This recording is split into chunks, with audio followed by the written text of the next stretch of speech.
We are back up at Dick Lovett in Bristol today, taking out this lovely S1000R. Now, I'm a big fan of this colour scheme, but in reality, the 2026 is no different from the 25, I believe, apart from maybe some colours. So I won't be going over the facts and figures on this bike, 'cause I've already done at the 25. I'll leave a link for that video in the description box below if you do want to know about it.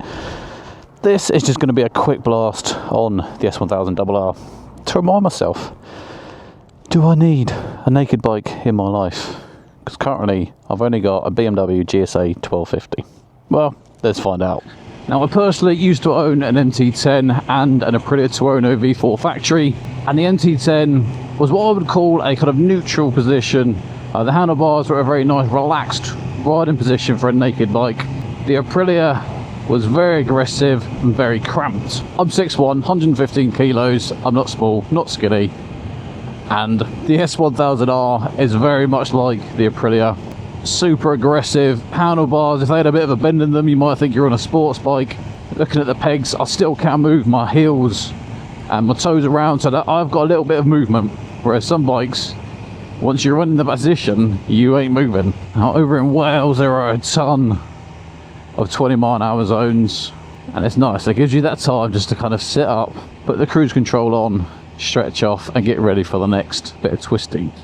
This bike has got 170 brake horsepower, which is ridiculous for a naked bike. This specific bike is still restricted just because it's not done enough miles yet, but honestly, you don't need it unrestricted. It's that quick without it, unless you're absolutely hanging on to those gears at the top end. You've changed gears before you've even hit the restricted red line. I mean, that just shows you how much this bike has got. But then you get into some twisties like this, and you're glad you're on this naked. You just open her up and you let her sing a little bit. Oy, oy, oy.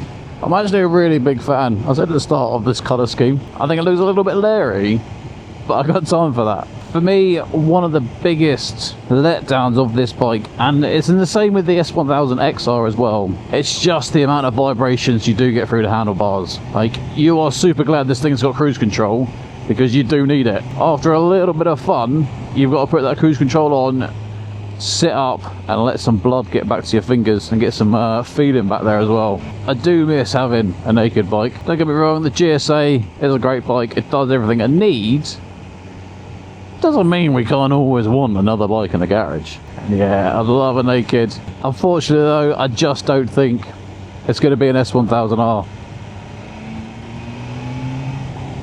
I need something with a little bit more room, not so aggressive on the handlebars, and less vibrations. That's all I need.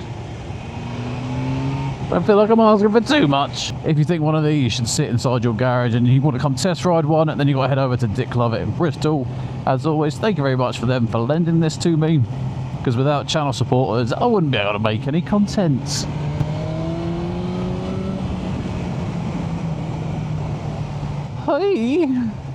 Hey puppy. Because there's been no changes from the 26 to 25, hopefully there'll be some extra improvements, and it would be nice to see if they could get rid of these vibrations, because it's your inline 4. Everyone expects inline 4s to be smooth and not vibey. No one likes white fingertips at the end of a ride, so it's going to be interesting to see what they bring out for 2027. But between now and then, I've got plenty of bikes to take out, so don't you worry. As always guys, thank you very much for watching. If you liked it, give it a thumbs up, and more importantly, subscribe to the channel. And there is nothing I'll say but get out there, enjoy the blue sky whilst it's up. I'll see you on the next one. Oh yeah, ride safe.